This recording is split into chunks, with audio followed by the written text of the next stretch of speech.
রাসূল আমার ভালোবাসা, রাসূল আমার আলো আশা, রাসূল আমার প্রেম বিরহের মূল আলোচনা, রাসূল আমার কাজে কর্মের অনুপ্রেরণা। আলহামদুলিল্লাহ। বাংলাদেশের ঐতিহ্যবাহী জেলা পটুয়াখালী, মির্জাগঞ্জ থানার অন্তর্গত সবিতখালী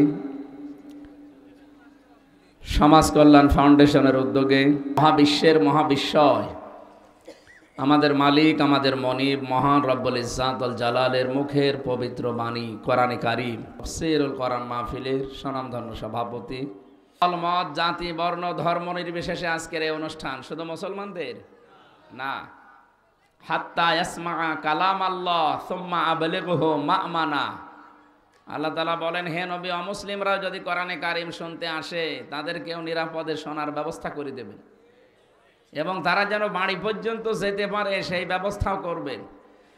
সুতরাং আজকের এই ময়দানে অমুসলিম ভাই যারা এসেছেন আপনাদেরকে ওয়েলকাম জানাচ্ছি। এ কোরআন শুধু মুসলমানদের জন্য না, হাদা বায়ানুল লিন্নাস হুদাল লিন্নাস, মানুষ পদবাচ্চা আমরা যারা বিবেচিত সবার জন্য আল্লাহ কোরআন দিয়েছেন। একটা সাফ কথা বলছি নবীর হাদিস থেকে, এই বাংলাদেশে আমরা যদি কোনো অমুসলিমকে একটা বাড়ি দেই ডবল গুনাহ হবে, কোনো মুসলমানকে যদি একটা বাড়ি দেন একটা গুনাহ হবে। কেন? কারণ একদিকে জুলুমের গুনাহ হবে আর একদিকে আমানতের খেয়ানত করার গুনাহ হবে। অমুসলিমরা আমাদের এই দেশে আমাদের জন্য আমানত, ওদের কিছু হলে কিয়ামতে আপনি নবীর মামলার আসামি হয়ে যাবেন। এ কোরআনে কারিমে যে আয়াত আমরা পড়েছি, এ কোরআন পড়তে হলে 29টা অক্ষর দিয়ে কোরআনে কারিমকে আল্লাহ সাজিয়ে দিয়েছেন। কায়দায় আছে দেখবেন, আলিফ বা তা সা আছে না? প্রতিটি অক্ষর দিয়ে আমাদের মহান আল্লাহ আমাদের নবীর প্রশংসা করেছেন। আপনি আলিফ দিয়ে দেখবেন, আলিফে আমার আল্লাহ জানাতে চায় আমার নবী আহমদ প্রশংসিত। বা দিয়ে আল্লাহ জানিয়েছেন আমার নবী বাশির সুসংবাদদাতা। তা দিয়ে আল্লাহ জানিয়েছেন আমার নবী মুত্তাকি, তিনি পরহেজগার। সা দিয়ে আল্লাহ জানিয়েছেন আমার নবী মুদ্দাসসির, তিনি কম্বলওয়ালা। জিম দিয়ে জানিয়েছেন আমার নবী জামিল, তিনি সুন্দর। হা দিয়ে জানিয়েছেন আমার নবী হামিম, তিনি অন্তরঙ্গ বন্ধু। খ দিয়ে জানিয়েছেন খাতামান নাবিয়্যিন, আমার নবী শেষ নবী, সর্বশেষ। পড়তে পড়তে যাবেন ইয়া, ইয়া দিয়ে আল্লাহ জানিয়েছেন ইয়াসিন, আমার নবী নেতা। আমার নবী কি? রব্বুল আলামিন বলেন ইয়া মানে হে, সিন মানে সাজ্জেদ। আল্লাহ নিজে ডাক দিয়েছেন হে নেতা। সুতরাং এটা দুনিয়ার বিষয় না। পটুয়াখালীবাসী এদিকে তাকান। আর ওঠাউঠি করেন কারা? 1-1.5 ঘন্টা বসে থাকতে পারেন না, আপনি ভেতরে বসেন কেন? কেউ উঠবেন না ঘন্টা খানিকের ভেতরে? খুব জরুরি যদি হয় তাহলে উঠবেন। পেশাব পায়খানার বিড়ি খাওয়া ছাড়া কেউ উঠতে পারবেন না। না, ও এটা তো বরিশাল বিভাগ, সমস্যা। এবার চট্টগ্রামে ঠিক আছে, ওই ইমাম সাহেবও বিড়ি খায়। আমি নিজে দেখেছি ইমাম সাহেব বিড়ি খেয়ে। আল্লাহু আকবার। কি গো, এটা বরিশাল আর খুলনা বিভাগ একটু সমস্যা। বিড়ির বিরুদ্ধে অত বলাও ঠিক না, কারণ আমি তো আকিস গ্রুপে আছি। আমার আবার তারপরে ওনারা ছেড়ে দিয়েছে, খাবার তৈরি করছে এখন আকিস গ্রুপ, বিড়ি বিক্রি করে দিয়েছে অলরেডি। আমি বারবার পেছনে লেগে থাকতাম যে স্যার এটার জন্য বদনাম হয়ে যায়, এটা ছেড়ে দিন। ওনারা এখন অন্তত অনেক দূর এগিয়ে গেছে, প্রায় 65টা প্রোডাক্ট তৈরি করছে তারা খাবার মাবার দিয়ে। অন্তত ওগুলো ছেড়ে মানুষের খাবার দাবার এগুলো তৈরি করলে বরকত আল্লাহ আরো বেশি দেবে। হারামে কোনো বরকত নেই, কথা বলেন না কেন? যারা হারাম ইনকাম করেছিল আপনি তাকান তো তাদের দিকে। সাহেব পাড়া বানিয়েছিল মালয়েশিয়া, ওখানে যে দেখি যে হোটেলে থাকি ওই হোটেলের নিচে 2 শয়তান চা খাচ্ছে। কি আপনি এখানে? হুজুর আমি আগেই পালিয়েছি। তার মানে একটু আঁচ পেয়েছিলাম যে না আর থাকা যাবে না, এই জন্য আগের রাতে পালিয়ে চলে এসেছি। কেন থাকেন না সাহেব পাড়ায়? না, সব তালা মারা, ওখানে থেকে মায়ের খাবো। এদেশে বহু বাঙালি আছে, যদি জানে যে আমি আছি আমার পিটিয়ে ভক্তা বানিয়ে ফেলবে। কি করলেন হারাম ইনকাম দিয়ে? নিজেও এখন ভোগ করতে পারেন না, ভাড়া দেবেন, ভাড়াও দিতে পারেন না, কারণ জানে যে সাহেব পাড়া ভাড়া নিলে আমার যন্ত্রণা হবে।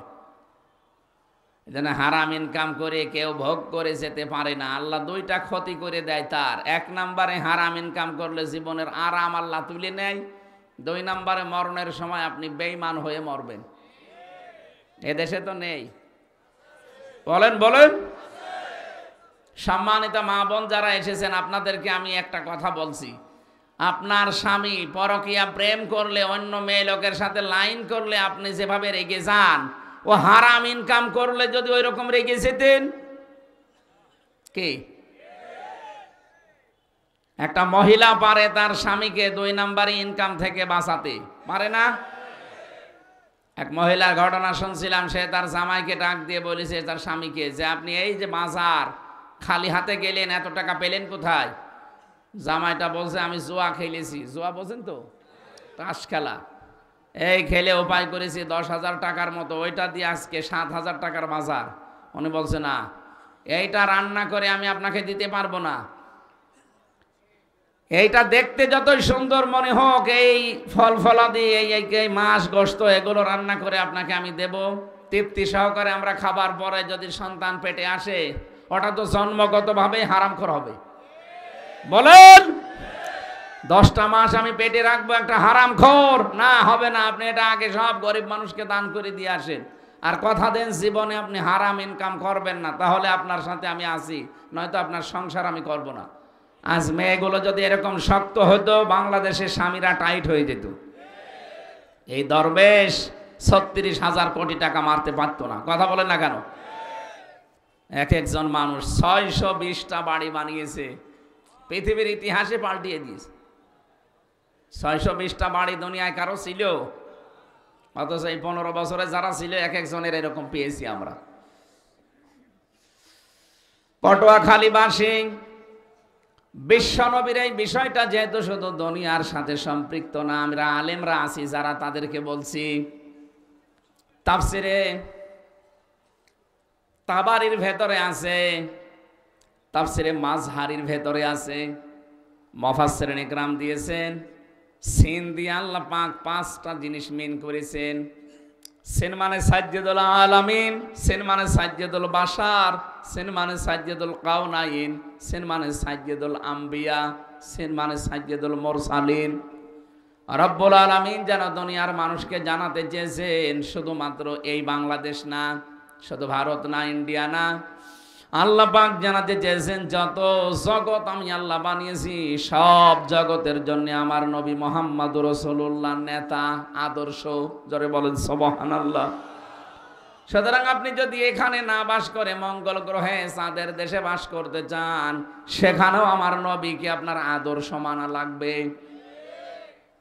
2 নম্বরে সাজ্জাদুল বাশার। বাশার মানে মানুষ। মানুষ পদবাচ্যে যারা বিবেচিত, আমরা অবশ্যই নবী বাদে অন্য কাউকে আদর্শ মানতে পারি না। কথা কাটসাট বলছি, বোঝার কথা বুঝে নিন। যারা নবী বাদ দিয়ে অন্য কাউকে আদর্শ মানেন, সাফ কথা, আপনি মরে গেলে বিচার হবে না, হিসাবও হবে না, বিনা হিসাবে বিনা বিচারে জাহান্নামী। কি এটা আমি বানালাম? বুখারী শরীফ লেখার আগে ইমাম বুখারী একটা কিতাব লিখেছেন, আল আদাবুল মুফরাদ। এর 6 নম্বর হাদিসে পাবেন, 3 নম্বর পয়েন্টে আছে, এই পৃথিবীতে যাদের আদর্শ মুহাম্মদুর রাসূলুল্লাহ হয়নি, ওই লোকটার কোনো বিচার নেই, হিসাবও নেই, বিনা হিসাবে বিনা বিচারে মরে গেলে সরাসরি জাহান্নাম। বলেন নাউজুবিল্লাহ। আর আমি বাংলাদেশে এটা দেখতে পাচ্ছি, অনেক মানুষের আদর্শ কিন্তু এখনো ঠিক হয়নি। কথা বলেন না কেন?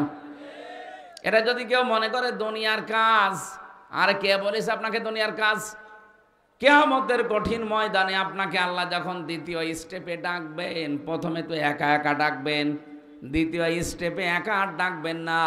ইয়াউমা নাদউ কুল্লা উনাসিম বিইমামিহিম, সূরা বানী ইসরাইলের ৭১ নম্বর আয়াতের প্রথম অংশে আছে, রাব্বুল আলামিন বলেন, প্রতিটি মানুষকে আমি ডাক দেব বিচার করার জন্য, এবার তার নেতার সাথে। কার সাথে? মির্জাগঞ্জবাসী বিবেক দিয়ে বলেন, নেতা যার ঠিক নেই, ওই লোকটাকে যদি আল্লাহ ডাকে কিয়ামতে, কি মনে হচ্ছে আপনার? তার চেহারা দেখলে যদি আল্লাহর রাগ হয়ে যায়, তে আপনার পর্যন্ত আল্লাহ আসবে না। সূরা হুদ 12 নম্বর পারা 12 নম্বর পৃষ্ঠার প্রথম নম্বর লাইনের ৯৮ নম্বর আয়াতটা সবাই পড়বেন একবার করে। ইয়াকদুমু কওমাহু ইয়াউমাল কিয়ামাতি ফাওরাদাহুমুন নার ওয়া বিইসাল বিরদুল মাওরুদ। বলেন আল্লাহু আকবার। যতগুলো তাফসীর আমি আয়াতের সাথে মিলিয়েছি, এর সামারাইজ বাংলা অর্থ এইটাই, কিয়ামতের দিন যেই নেতা জাহান্নামে যাবে, ওই নেতার যত কর্মী সব জাহান্নামে যাবে।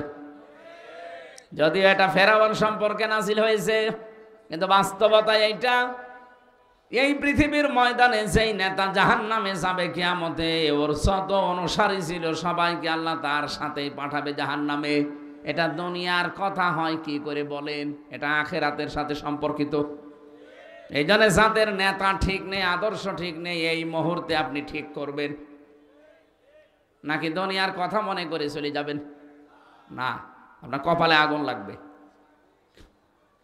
এখানে একজন বসে থাকেন, আমি একজনকেই বোঝাবো। সত্যি যদি আপনি কোরআনের কথা ভালো লাগছে না, এত কেমন কেমন লাগে এই মনে করে যদি চলে যান, বিশ্বাস করবেন আপনার ভেতরে মুনাফিকি আছে। وَإِذَا قِيلَ لَهُمْ تَعَالَوْا إِلَى مَا أَنزَلَ اللَّهُ وَإِلَى الرَّسُولِ رَأَيْتَ الْمُنَافِقِينَ يَصُدُّونَ عَنكَ صُدُودًا। রব্বুল আলামিন বলেন সূরা নিসার ৬১ নম্বর আয়াতে আছে, নবী আপনি যখন বলবেন যে আসো আল্লাহর বিধানের দিকে আসো, রাসূলের তরিকার দিকে আসো, আপনি দেখবেন ইয়াসুদ্দুনা আনকা সুদুদা, কিছু মানুষ আস্তে করে পেছন ফিরে আপনার কাছ থেকে কেটে পড়বে। আপনি বিশ্বাস করবেন এই মানুষগুলো নির্ভেজাল মুনাফিক। কি আপনি কি মুনাফিক নাকি? বলেন বলেন। মুনাফিক যদি না হয়ে থাকেন, অন্তত আমার ১ ঘন্টার সময় দেবেন এই আয়াতটা বোঝানোর। দেবেন তো ইনশাল্লাহ? আমরা জবান খুলে কোরআনের সোনালী আয়াত পড়ে তাফসিরে যাচ্ছি। আউযু বিল্লাহি মিনাশ শাইতানির রাজিম। বিসমিল্লাহির রহমানির রহিম। وَلَقَدْ أَخَذَ اللَّهُ مِيثَاقَ بَنِي إِسْرَائِيلَ।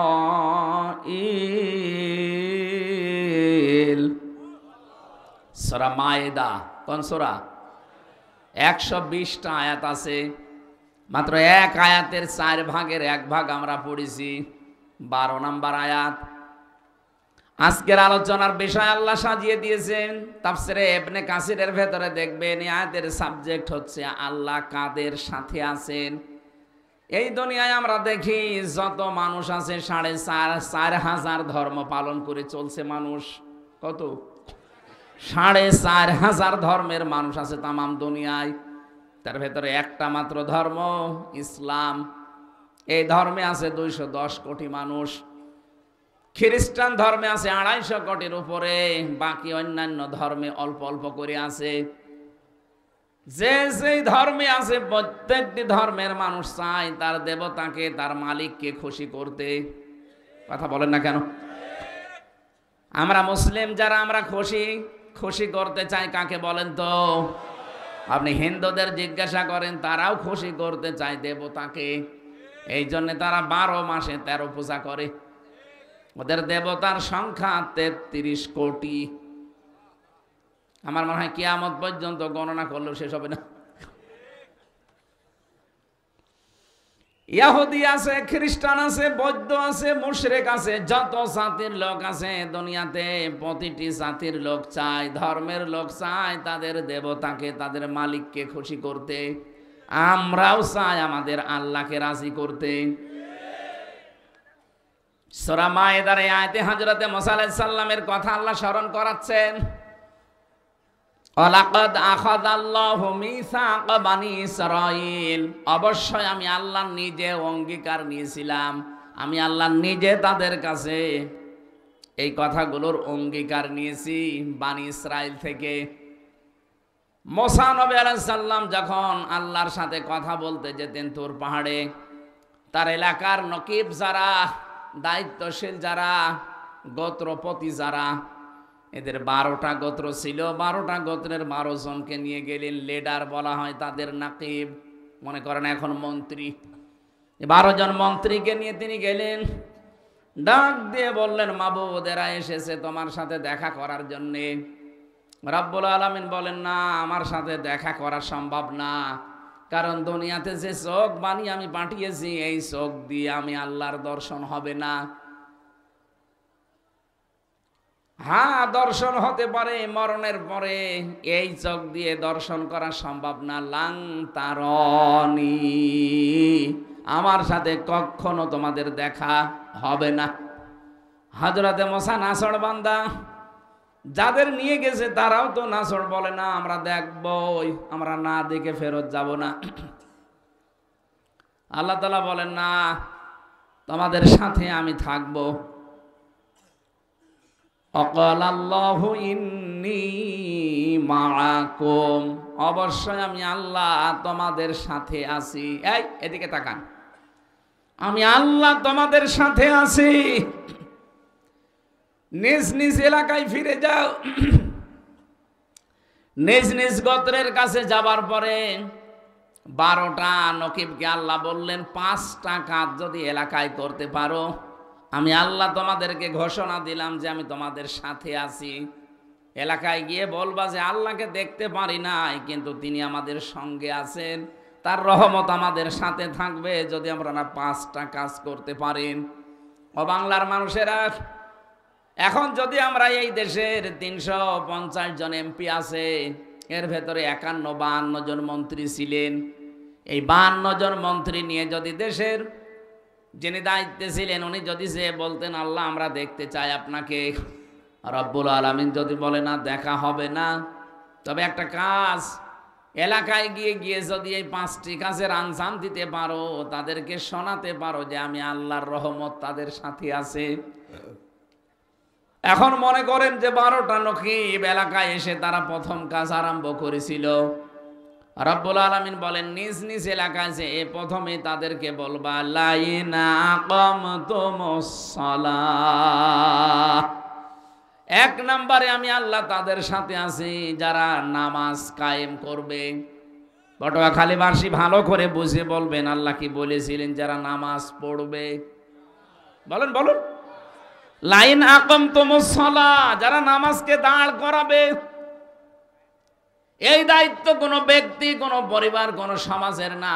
নামাজ কায়েম করতে হলে রাষ্ট্রীয় শক্তি লাগে। সূরা হজের ভেতরে আল্লাহ 41 নম্বর আয়াতই নাজিল করেছেন এই কারণে, আল্লাযীনা ইম্মাক্কান্নাহুম ফিল আরদি আকামুস সালাহ, আমি যদি জমিনে মুমিন বান্দাদেরকে ক্ষমতা দান করি, তারা প্রথম কাজই করবে নামাজের বিল আনবে। তাহলে নামাজের বিল আনার দায়িত্ব রাষ্ট্রের। কার? আরো জোরে বলেন। আমরা যেটা করি তাবলীগ জামাতের মাধ্যমে, তাবলীগের মাধ্যমে মানুষকে দ্বীনের কথা বলার দ্বারা যে চলো ভাই সলিমুদ্দিন নামাজ পড়তে যায়, এটা আমার ব্যক্তিগত কাজ না। যদি আপনি ভালো কাজের আদেশ দিতে পারেন, সে মানলে মানবে, না মানলে না মানবে। কিন্তু হ্যাঁ, ভালো কাজের আদেশ দেওয়া, অন্যায় কাজে বাধা দেওয়া, এটা তো নামাজের ক্ষেত্রে না। কারণ নামাজ কিন্তু আল্লাহর একেবারে সরাসরি হুকুম। কোনো মানুষ যদি নামাজ সত্যি না পড়ে, তার শোনা মতো বলা না, তার শাস্তির বিধান আছে। আমাদের ইমাম আবু হানিফাও জানিয়েছে তাকে জেলখানায় বন্দি করে রাখা লাগবে। অন্যান্য ইমামদের মত আরো কড়া, শুধু জেলখানায় রাখলেই হবে না, তাকে পিটাতে হবে যতক্ষণ সে নামাজ না পড়ে। এত কঠিন বিধান এই পৃথিবীতে নামাজ। যদিও আমি মুসলমানদের কাছে বেশি নামাজের কথা বলি না, কারণ একজন অমুসলিম আর মুসলমানের পার্থক্যই তো নামাজ। আপনি যদি নামাজই না পড়েন তো আপনি কিসের মুসলমান? কোন মানুষ যদি সত্যি ফরজ নামাজ ছেড়ে দেয়, আল্লাহ বলেন আমি ওর দায়িত্ব ছেড়ে দেই। বলেন নাউজুবিল্লাহ। কত বড় কথা দেখেছেন, আল্লাহ আপনার দায়িত্ব ছেড়ে দেবে। আপনি যে চলাফেরা করেন মনে করছেন আমার মন মতো চলি না, আপনার ফেরেশতা আপনাকে পাহারা দিচ্ছে। এই একটা পা ফেলতে হলে কমপক্ষে একজন ফেরেশতার সাহায্য লাগে। ইন কুল্লু নাফসিন লাম্মা আলাইহা হাফিজ। এই আয়াতের তাফসিরে পড়েছি প্রতিটি মানুষের পেছনে একজন হেফাজতকারী আছে। আপনি কি করে পা ফেলবেন, ওই পা ফেলার পেছনে ফেরেশতা দায়িত্ব পালন করছে। এই জন্য মরণের আগে ফেরেশতারা এসে যারা রিস্কের দায়িত্বে আছে তারা বলে আল্লাহর বান্দা, তামাম দুনিয়া খোঁজ করে দেখলাম তোমার জন্য এক ফোঁটা রিজিকের ব্যবস্থা নেই, সুতরাং আমি বিদায় নিলাম, তুমি থেকো। পানির যিনি দায়িত্বে আছে, পানির ফেরেশতা সেই কথা বলে। বাতাসের অক্সিজেনের দায়িত্বে আছে, ও এসে এই কথাই বলে যে তামাম দুনিয়া দেখে এক ফোঁটা অক্সিজেন তোমার জন্য পেলাম না। হাতের দায়িত্বে আছে, মুখের দায়িত্বে আছে, চোখের দায়িত্বে আছে, যারা যারা আছে দায়িত্ব পালন করে মরণের আগে এসে বিদায় নিয়ে চলে যায়। এই জন্য আপনি আল্লাহ যদি আপনার দায়িত্ব ছেড়ে দেয়, এক সেকেন্ডও চলতে পারবেন না। আর এটাকে যারা বিশ্বাস করে না তারা টাটকা শয়তান। কারণ শয়তানের ভেতরে অহংকারটা ছিল যে আপনারে লাগবে না, আমি নিজেই স্বয়ং সম্পূর্ণ। মির্জাগঞ্জবাসী, তাহলে আল্লাহকে সঙ্গে রাখার জন্য নামাজ কায়েম করা লাগবে। আর এটা কায়েম করার জন্য দায়িত্ব দিয়েছেন আল্লাহ রাষ্ট্রকে। ওই রকম রাষ্ট্র গঠন করার জন্য আপনার কোনো চেষ্টা আছে? এই কথা বোঝেন নাকি রাজনীতি মনে হচ্ছে? নামাজ কায়েম করা এটা ব্যক্তি বিশেষের দায়িত্ব না, এটা দায়িত্ব রাষ্ট্রের। যদিও আমরা এখন এদেশে রাষ্ট্রীয়ভাবে নামাজ কায়েম নেই, এই জন্য নিজ নিজ উদ্যোগে আমি নিজে, আমার পরিবার, আমার সমাজ, আমরা চেষ্টা চালাচ্ছি কি করে নামাজটা নষ্ট না হয়। চেষ্টা চালাচ্ছি নামাজকে আবাদ করার, কায়েম করার। কিন্তু দায়িত্ব দিয়েছেন আল্লাহ রাষ্ট্রকে। 12 জন নকিবকে আল্লাহ জানিয়েছিলেন নিজ নিজ এলাকায় যে আগে নামাজের বিল পাশ করে দিবা। বাংলাদেশে 300 জন এমপি, 151 জন যদি কোরআনে কারিমকে বুকে নিয়ে সংসদে যেতে পারে, প্রথম দিন যদি নামাজের বিল আনে, সংসদের স্পিকার যদি বলে আপনারা কি চান, 151 জন যদি হাত তুলে ফেলে যে আমরা নামাজ কায়েম করতে চাই বাংলাদেশে কালকেই, উনি যদি বলে হাত তোলেন যারা যারা রাজি আছেন, 300 জনের ভেতরে 151 জন হাত তুললে ওটা পাশ হয়ে যাবে। কথা বলেন না কেন? এখন এরকম একজন এমপি আপনার এলাকায় যদি দাঁড়ায়, যে লোকটা কোরআন বুকে নিয়ে সংসদে যাবে, এই মানুষটাকে যদি আপনি একটাও ভোট দেন, আপনি হয়তো ভোট দিয়েছিলেন একটা, কিন্তু আপনার একটা ভোট নিয়েও পাশ করার পরে যদি সংসদে নামাজের এই বিলটা আনতে পারে, আল্লাহর কসম 18 কোটি মানুষ নামাজ পড়লে যে সওয়াব হয় ওই সওয়াব আপনিও পাবেন। প্রশ্ন আসতে পারে আমি তো একটা ভোট দিয়েছিলাম, কি? হ্যাঁ, আপনার একটা ভোটের কারণে সে আজ এমপি। কত মানুষ কিয়ামতে ওঠার পরে দেখবে তারা আমল নামায় জেনার গোনা লিখা, আশ্চর্য হয়ে বলবে রব্বুল আলামিন ফেরেশতারা মনে হয় এটা বানিয়ে লিখেছে, আমি কোনোদিন তো জেনা করিনি। আল্লাহ বলেন আমিও জানি জেনা করনি, কিন্তু এমন মানুষকে তুমি রায় দিয়েছিলে, ভোট দিয়েছিলে, পেছনে ছিলে, সমর্থন জানিয়েছিলে, যেই লোকটা এই দুনিয়াতে ক্ষমতা পাওয়ার পরে জেনার কাজ সহজ করে দিয়েছিল। মাঝে মাঝে মেলা বসাতো, শিশু মেলার নামে শিশু নেই, শুধু শিশুর খালারা আর মামারা। কথা বলে না কেন? এই সমস্ত জায়গায় অ্যাক্সিডেন্ট হইতো, অ্যাক্সিডেন্ট হয় না? এই অ্যাক্সিডেন্ট গুলো হইতেছে না, কেউ হাতে কেউ মুখে। আর বাকিটা বললাম না, এই জেনাগুলো যারা করেছে ওই জেনার গোনা তোমার ওই একটা ভোটের কারণে, রায় দেওয়ার কারণে, সমর্থন দেওয়ার কারণে তোমার আমল নামায় গেছে। আমার তো এই হাদিস পড়ার পরে মনে হয় বাংলাদেশে বহু মানুষের আমল নামায় জেনার গোনা দেখা যাবে। এই জন্য আমরা সাবধান, একজন হোক, আমি একাই ভালো থাকবো, যদি এটা বিশ্বাস না করেন সূরা নিসার 85 নাম্বার আয়াতটা বাড়ি যে তাফসীর সহ মিলিয়ে দেখবেন, মাইয়াশফা শাফাআতান হাসানাতান ইয়াকুল্লাহু নাসীবুম মিনহা ওয়া মাইয়াশফা শাফাআতান সাজ্জিয়াতান ইয়াকুল্লাহু কিফলুম মিনহা ওয়া কানা আল্লাহু আলা কুল্লি শাইইন মুকিতা। বলেন আল্লাহু আকবার। রব্বুল আলামিন বলেন, কোন মানুষ যদি ভালো কাজের সমর্থন করে, ওই কাজটা করে লোকটা যে সওয়াব পাবে, আপনি শুধু সমর্থন করে একই সওয়াব পাবেন। কোন মানুষ যদি অন্যায় কাজে সাপোর্ট করে, ওই লোকটা অন্যায় করে যা পাবে, আপনি সাপোর্ট করে তাই পাবেন। এই জন্য আমাদের এক্ষুনি সচেতন হওয়া দরকার, এক্ষুনি আমাদের সচেতন হওয়া দরকার। আমাদের জীবন কিন্তু দেখতে দেখতে শেষ হয়ে যাচ্ছে, জীবনে আর এই সময়টা কোনোদিন ফিরে পাবেন না। সুতরাং এক্ষুনি কাজে লাগাতে হবে। কথা বলেন না কেন?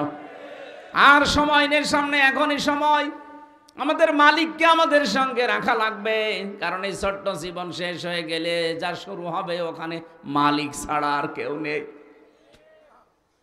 এই যে চোখ বন্ধ করার পরে যে শুরু হয়ে যাচ্ছে, এক একটা দিন যাবে 50 আলফা সানা মিম্মা তাউদ্দুন, 1-2 করে যেভাবে গণনা করেন, মরণের পরে এক একটা দিন হবে এরকম 50,000 বছরের মতো লম্বা। এ বিশাল জীবনে আমাদের মালিক আমাদের সঙ্গে আছে কিনা, আমি নামাজ কায়েমের আন্দোলন করি কিনা, নামাজ আমার ব্যক্তি পরিবার সমাজে আছে কিনা, রাষ্ট্রে আছে কিনা, যদি না থাকে আল্লাহর কসম আল্লাহ আপনার সঙ্গে থাকবেন না। 2 নম্বরে আতাইতুমুজ যাকাত, আপনি বলবেন যে এলাকায় যে যাকাত ভিত্তিক অর্থনীতি কায়েম করা লাগবে, অথচ এইটা শুনলেই অনেক মানুষ মনে করে যে এটা দুনিয়ার কাজ, আমাদের কাজ না। কে বলিস আপনাকে? অর্থনীতি একটা ইবাদত।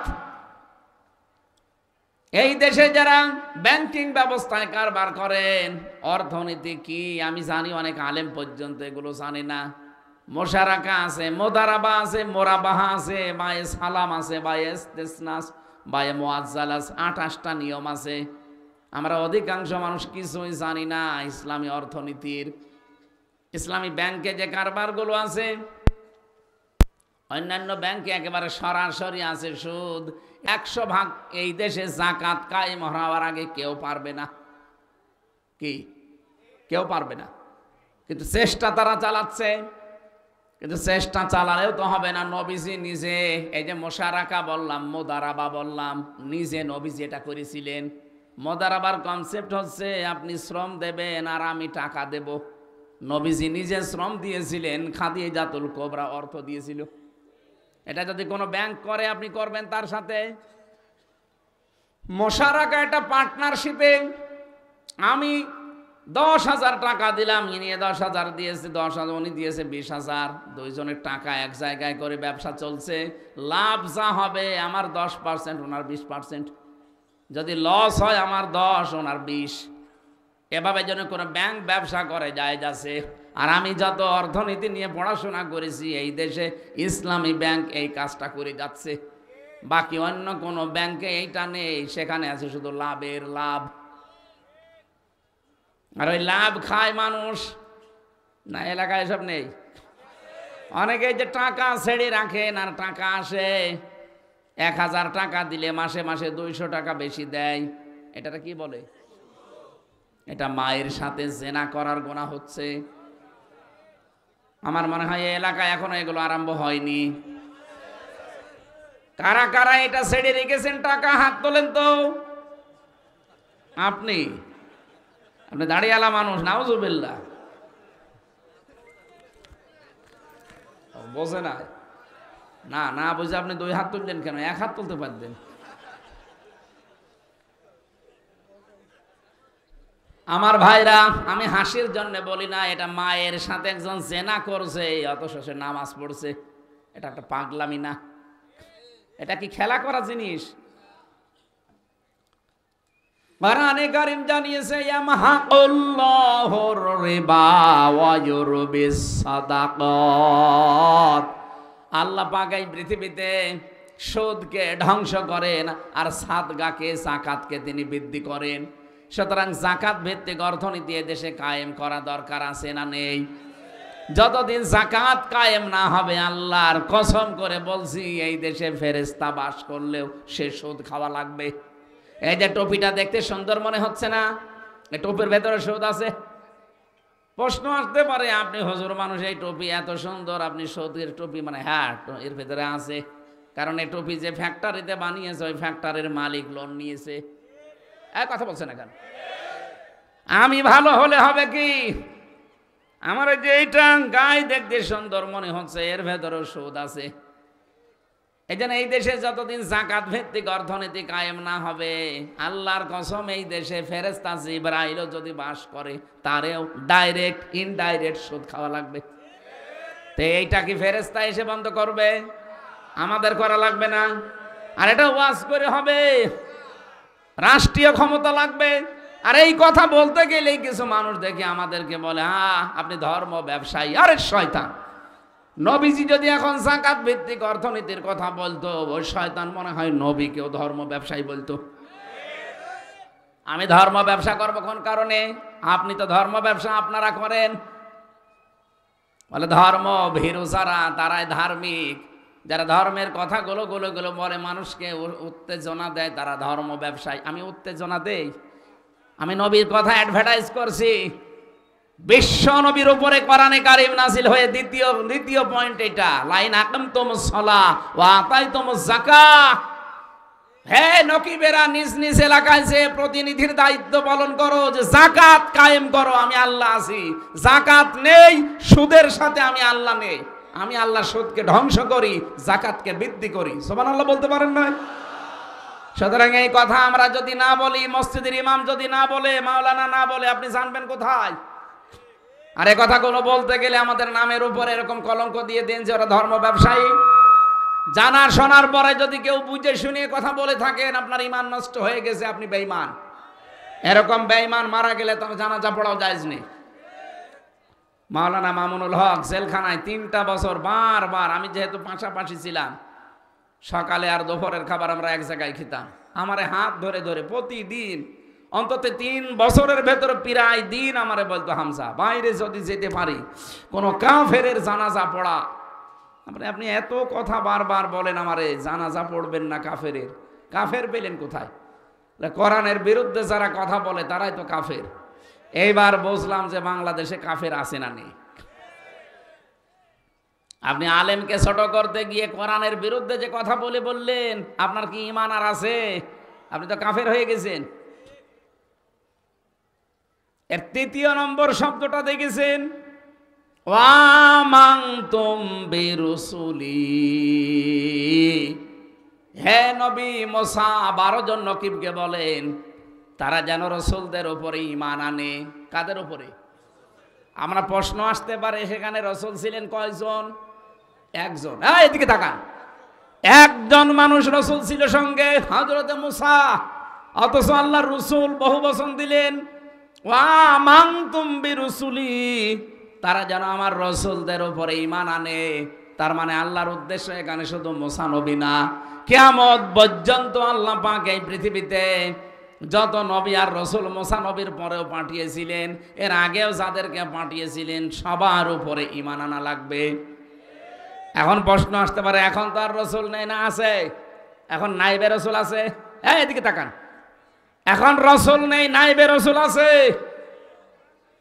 এই পৃথিবীতে যারা এখন আলেম, সত্যিকারের আলেম যারা, তারা কিন্তু নাইবে রাসূল। বাইতুল মুকাররমের সাবেক খতিব যেটা, ওটা নাইবে রাসূল না। এই কথা বলছেন না কেন? ওটা বাতিলের 5টা গোলাম ছিল, এই কারণে নৌকা মার্কা নিয়ে দাঁড়িয়েছিল। যে লোকটা নৌকা মার্কা নিয়ে দাঁড়াতে পারে তার ঈমান আছে আপনার মনে হয়? কারণ ঈমান আনার প্রথম কাজ কি? এদিকে তাকান ভালো করে, আমি সচরাচর কথা বলি না, এদিকে তাকান। ঈমান আনতে হলে প্রথম কাজ করা লাগবে, তাগুত ছেড়ে দিতে হবে। ফামা ইয়াকফুর বিত-তাগুত ওয়া ইউমিন বিল্লাহ, কোন মানুষ যদি তাগুত ছেড়ে দেয় এরপরে ঈমানের দাবি করে, ফাকাদ ইসতামসাকা বিল উরওয়াতিল ওয়াসকা লাং ফিসামা লাহা, তাহলে তার সে ঈমান ছিঁড়ে যাবে না, কখনো ছিঁড়বে না তার ঈমান। আর ঈমান যদি আনেন তাগুতের সাথে মিল করে, ঈমান আপনি রাখতে পারবেন না। এই বাংলাদেশে যারা ঈমান এনেছে তাগুতের সাথে সম্পর্ক রেখে, আগস্টের 5 তারিখের পরে তাদের অনেকের ঈমান চলে গেছে। 300 এমপির সাথে জাতীয় মসজিদের যে ইমামও পালিয়ে গেছে, ইমামই পালিয়ে যায়, ওর ঈমান থাকলে পালাবে? কথা বলে না কেন? এদেশে যারা তাগুত ছেড়ে দিয়ে ঈমান এনেছিল, আপনি তাদের দিকে তাকান। এই যে আজকের প্রধান অতিথি ডক্টর শফিকুল ইসলাম মাসুদ 57 দিন রিমান্ডে ছিল। এই হাঁটো মাটু হাত মাত সব গুঁড়ো করে ফেলেছে, আমি তো নিজে সাক্ষী। ওনার সাথে আর একজন ছিল দেলাওয়ার হোসেন, শিবিরের সাবেক সভাপতি। যে শয়তান আমার রিমান্ডে ছিল, উনিও ওনার দায়িত্বে ছিল। আমার এসে বলতো, দেলাওয়ারকে আজকে একেবারে পিটিয়েছি, লাথি দিয়েছি ফুটবলের মতো। তার গরম করতো আগুন দিয়ে, লাল টকটক হয়ে যেত, ওইটা লজ্জা স্থানের ভেতরে ঢুকিয়ে দিত। আমার সামনেও নিয়ে এসেছিল ওই জিনিসগুলো, বলছে এইগুলো দিয়ে আমরা নখ তুলি, হাতে পায়ের নখ আমরা এগুলো দিয়ে তুলে ফেলি। ডিম নিয়ে আসতো মাঝে মাঝে, যে আমরা ডিম দেই। আমি মনে করি তোমার ডিম মনে হয় খাবার জন্য দেবে। আমার 11 ঘন্টা টাঙিয়ে রেখেছিল মাথায় দড়ি বেঁধে। 11 ঘন্টা আমি নামাজও পড়তে পারি না, 4 ওয়াক্ত আমি ইশারায় নামাজ পড়েছি, কারণ মাটির নিচে, আমি জানি না এখন কোন সময়। 57 দিন রিমান্ডে থাকার পরেও তাকে 1 চুল পরিমাণ টলাতে পারেনি। আর শয়তানদের মাত্র 3.5 ঘন্টায় সব ঈমান হারিয়ে গেছে। এই জন্য দেশে যারা তাগুত ছেড়ে দিয়ে ঈমান আনতে পারবে, এই লোকটা যত ঝড় ঝাপটা আসুক না কেন টিকে থাকতে পারবে। আল্লাহর কোরআন বলছে লাং ফিসামা লাহা, কখনো ও ছিঁড়ে যাবে না। আর তাগুতের সাথে মিলে যদি কারো ঈমান থাকে, ওর ঈমান দেখতে মনে হবে বিশাল দরবেশ, ঈমান থাকবে না, টিকিয়ে রাখতে পারবে না। ঝড় উঠবে পটুয়াখালী বাজারে, এখান থেকে বাতি নিভে যাবে। কথা বলছেন নাকি হাঁ করে আছেন আন্দাজে? ঈমান আনা লাগবে এখন থেকে আমাদের, তাগুত ছেড়ে দিয়ে না, তাগুত সহকারে। বলেন বলেন, আপনি ঈমান আনবেন রাসূলের উপরে। রাসূল নেই, রাসূলের নায়েব আছে।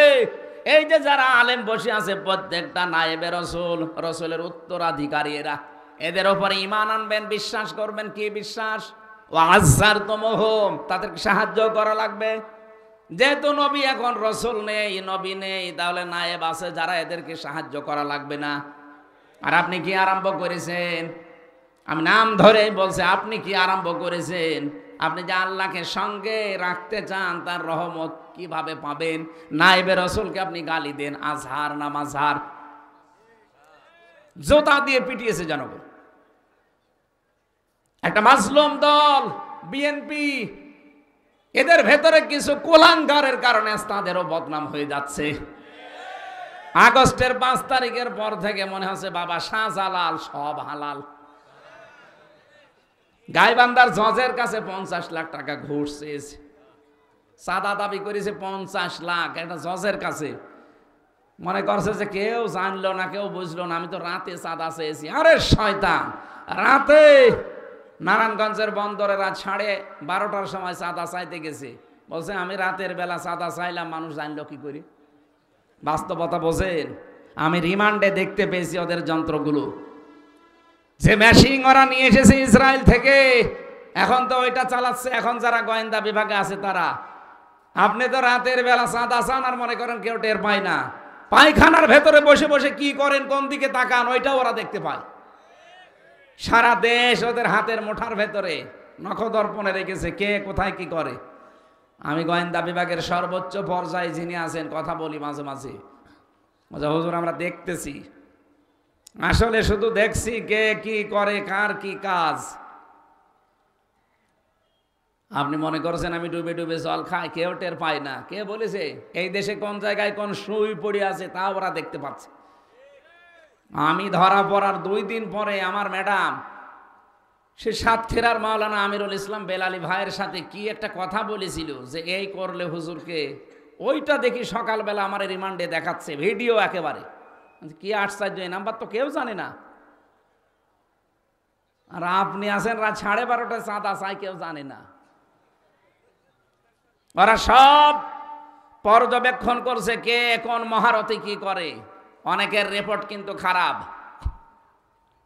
সামনে অবস্থা ভালো না, কিন্তু আপনার পিটাবে এমন ভাবে যে গোপালগঞ্জের কিছু মানুষ দেখিলেন না, উস্কানিতে পা দিয়েছিল আপার, পেছনে লাল হয়ে গেছে, এমন লাল হয়েছিল যে ওই সময় গোপালগঞ্জ থেকে ঢাকা যদি কেউ যায়, বসে গেলে 300 টাকা, দাঁড়িয়ে গেলে 1000 টাকা। কি পিটানো পিটিয়েছে। আজকে আমরা সাথে দেখলাম আর্মি, এরপরে যারা প্রশাসনের আছে ওরা আসছিল, ওই মানুষগুলো যে চেহারা আর যে শক্তি ওদের গায়ে, আপনি মনে করেছেন আমি চাঁদা চাই, কেউ জানে না, কেউ টের পায় না, কেউ টের পায় না, মানে সব ওরা জানে। সময় হলে যদি ধরে, বাপ বলারও সময় পাবেন না তখন। এই জন্য এই অপকর্মগুলো বন্ধ করেন। আপনার কারণে এই মাজলুম মানুষদের উপরে একটা বদনাম হয়ে যাচ্ছে। শহীদ রাষ্ট্রপতি জিয়াউর রহমান, এই লোকটার নামের আগেই শহীদ লেখা হয় কেন? বঙ্গবন্ধুকেও তো মানুষ মেরে ফেলেছে, তাকেও মেরে ফেলেছে, কিন্তু বঙ্গবন্ধুর নাম আজ পর্যন্ত কেউ বঙ্গবন্ধু শহীদ এ কথা বলে না, আমি পাইনি। কিন্তু শহীদ জিয়ার নাম শুনলে মানুষ বলে শহীদ জিয়া। আমি নিজে দেখেছি তার নামে মক্কায়, মদিনায়, মসজিদে নামিরা এখানে খুতবা দিচ্ছে তার নামে। ও যখন নিম গাছ লাগিয়ে দিয়েছিল, সাজারাত জিয়া বলা হয়, জিয়া ট্রি, জিয়া গাছ বলে, নিম গাছ না। ওখানে আমরাও তো ছিলাম, লক্ষ লক্ষ মানুষেরা ওখানে ওই ছায়ায় আশ্রয় পায়। এত গরম দেশ, সেখানে একটু আশ্রয় পেলে এমনি দোয়া মুখ দিয়ে বের হয়ে যায়। আমি খুতবা শুনছিলাম, হঠাৎ দেখি এই নামটা খুতবার ভেতরে ভেসে আসছে। 16 সালে শহীদ জিয়াউর রহমানের নাম নিয়ে খুতবা দেওয়া হচ্ছে, লক্ষ লক্ষ হাজিরা বলছে আমিন। এমনি আরাফাতের ময়দানের দোয়া আল্লাহ ফেরত দেয় না, কথা বুঝতেছেন? তো সেই দলের বদনাম করবেন আপনি, একটা মুসলিম দলের। তারা আমার সাথে জেলে ছিল, আমি দেখেছি বহু মানুষ, 313টা মামলা মাথার উপরে, 556টা মামলা। আর আপনি এখন নিজের স্বার্থ ব্যবহার করে এই দলের বদনাম করবেন, মানে কখনো এটা হতে দেওয়া হবে না। 14 দল বাদ দিয়ে যা আছি আমরা সবাই মাজলুম। এই কথা বলে না কেন? সবাই মাজলুম না? এ দেশটা এখন গড়ার সময়। আমরা সাদাবাজি না করে যদি এই দেশে টিকে থাকতে পারি, বেঁচে থাকতে পারি, আপনি পারবেন না কেন? আপনি করতে চাইলে এই কাজ আমরা সামনে করতে দেব না। আমিরে জামাত ডাক্তার শফিকুর রহমান হাফিজাহুল্লাহ ডাইরেক্ট ঘোষণা দিয়ে দিয়েছে, এই দেশে সাদাবাজি আমরা করি না, কাউকে করতে দেব না। এটা যদি আবার জীবন দেওয়া লাগে, দরকার হয় জীবন দেব, সাদাবাজি এ দেশে আর হতে দেওয়া হবে না।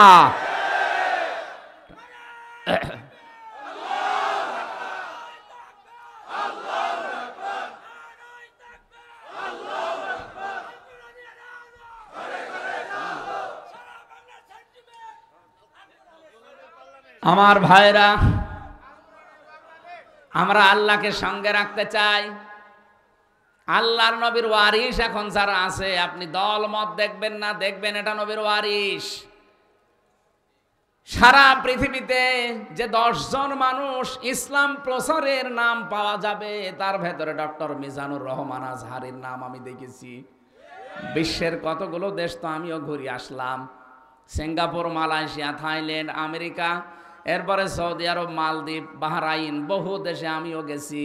যেখানেই যাই ধর্ম প্রসারে দায়ী আল্লাহর 10 জনের নামের ভেতরে একজনের নাম আমি পেয়েছি, এই বাংলার সন্তান মিজানুর রহমান আজহারি। আগামী 25 তারিখে আপনাদের এই জেলায় মনে হয় আসবে। এক একজন 8-10 জন 20 জন করে সাথে নিয়ে যাবেন। লোকটা মার্জিত ভাষায় কথা বলে। সেদিন যশোরের আকিস গ্রুপে মাহফিলে 1.5 ঘন্টা কথা বলেছে, মাত্র একটা কথা একটু বলেছে। একদল আগে খেয়েছে, সামনে আর এক দল খাওয়ার জন্য রেডি হয়ে আছে। অনেকেই নিচের দিকে টেনে নিয়ে ওনারে গালি দিচ্ছে। আরে ভাই, আপনাকে বলেছে, আপনি আপনার নাম বলেছে, ঠাকুর ঘরে কে রে? আপনার চরিত্র যদি ওইরকম না হবে, আপনি নিজের দিকে টেনে নেবেন কোন কারণে বলুন? এখন মানুষকে বোঝাচ্ছে ইসলাম যদি এ দেশে চলে আসে হাত কেটে ফেলবে, হাত এমনি কাটবে, চুরি করলে কাটবে। তা আপনি কি চোর? আপনার এত ভয় লাগে কেন? চোর যারা ছিল তারা তো পালিয়েছে, আপনিও কি তাদের সঙ্গে সাথে? আজকের পেপার দেখেন, ওবায়দুল কাদের এই কাওয়া কাকু এই শয়তানকে পালাতে সাহায্য করেছে যারা, তাদের নাম এখন আমার দেশ পত্রিকায় আসতেছে, সব ফাঁস করে দিচ্ছে। কত মানুষকে সরাসরি গুলি করার অর্ডার দিয়েছে কাওয়া। ওই এই 3.5 মাস 4 মাস লুকিয়ে থাকলো কি করে? আমরা চাই এই 14 দলের যারা জালেমকে সহযোগিতা করেছে তাদের দোষর ছিল একটাকে যেন ছাড় দেওয়া না হয়। তাহলে আগামীতে আবার যারা আসবে তারা কিন্তু ভয়ঙ্কর জালেম হয়ে উঠবে। আমরা এখন থেকে গোড়া কেটে দিতে চাই, কোন জালেমের জায়গায় এই দেশে হবে না ইনশাআল্লাহ। 1628টা চেয়ার ছিল এই দেশে, কত? 1628টা চেয়ারে যারা ছিল সবগুলো জালেম, হয় জালেম নয় জালেমের দোসর। সংস্কার যখন আরম্ভ হয়েছে আমরা চাই এই 1628টা চেয়ার যেন সব পরিষ্কার করে যারা মাজলুম ছিল তাদেরকে বসানো হয়। এই কথা বলুন, কারা কারা এ দাবিতে আছেন দেখি? লিল্লাহি তাকবীর।